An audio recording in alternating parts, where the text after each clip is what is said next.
California has become the most corrupt state in the nation. It has been for quite a while, usurping such states as Illinois and Pennsylvania and even New York to take the crown as the most corrupt. And when I say corrupt, I'm talking specifically about, I'm not talking about bad policies or anything like that. I'm talking specifically about politicians using their power to fill their own coffers, their friends' coffers, their cronies' coffers to essentially steal money from the people, usually in the form of taxpayer dollars being funneled somewhere.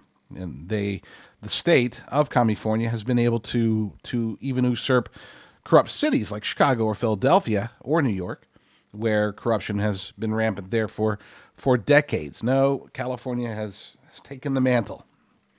And I think this next story, this bombshell, really, if it does turn out to be true, and I have no reason to believe that it's not true, but this next story is, it's not even, it doesn't even stand out really. I mean, this is standard operating procedure in this state that I'm stuck in for now. But according to an X post by James Lee, you can find his handle as at 5149 James Li.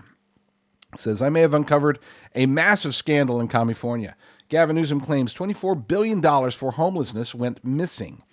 Well, I found evidence of California officials possibly allegedly embezzling hundreds of millions, if not billions of dollars through a sketchy Cayman Island group.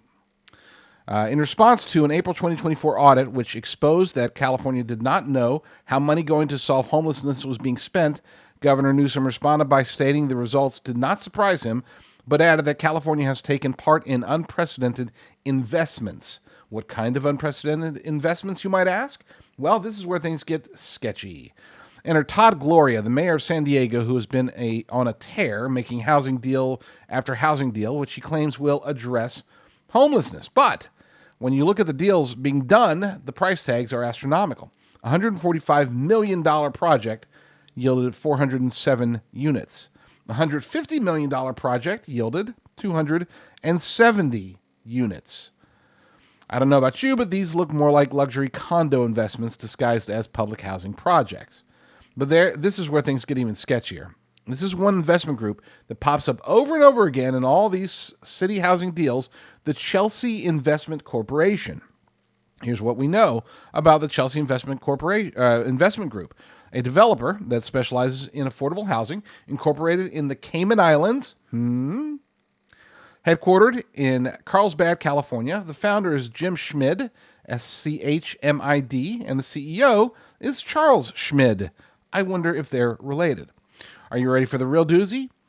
Pay attention. Property records for their headquarters show that in 2016, it sold for $3.5 million, with $3.15 million financed.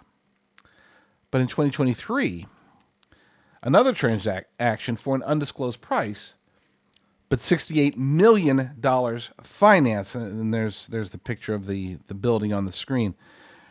Look, I get it. Things are getting crazy out there. Inflation is rampant, but that's what, like 21 or 22 times more than what it had been financed for, 7 years before? No.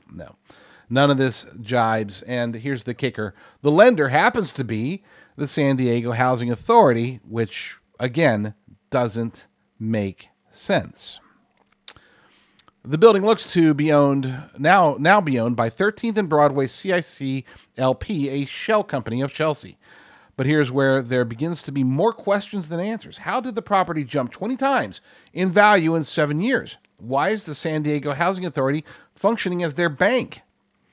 One thing we know, when Todd Gloria, the chair of the San Diego's Budget and Finance Committee, records show that the founder and then CEO of Chelsea Investment Corp was a major donor to Gloria's campaign. Is this quid pro quo? A dig into UCC filings and liens, Chelsea Investment Group is leaving a nasty paper trail all over the country.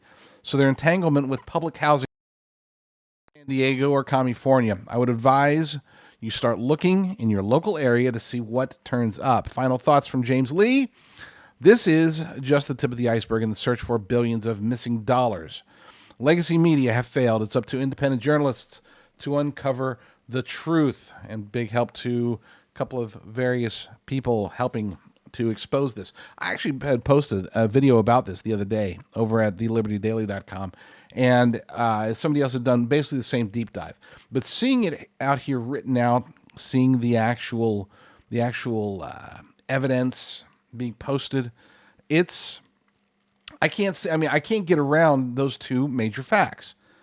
The cost, the loan amount jumps up 21 or 22 times, and that the San Diego Housing Authority is the lender. This doesn't just, it's not even just on the surface. This requires an absolute deep dive because prima facie, this is corruption.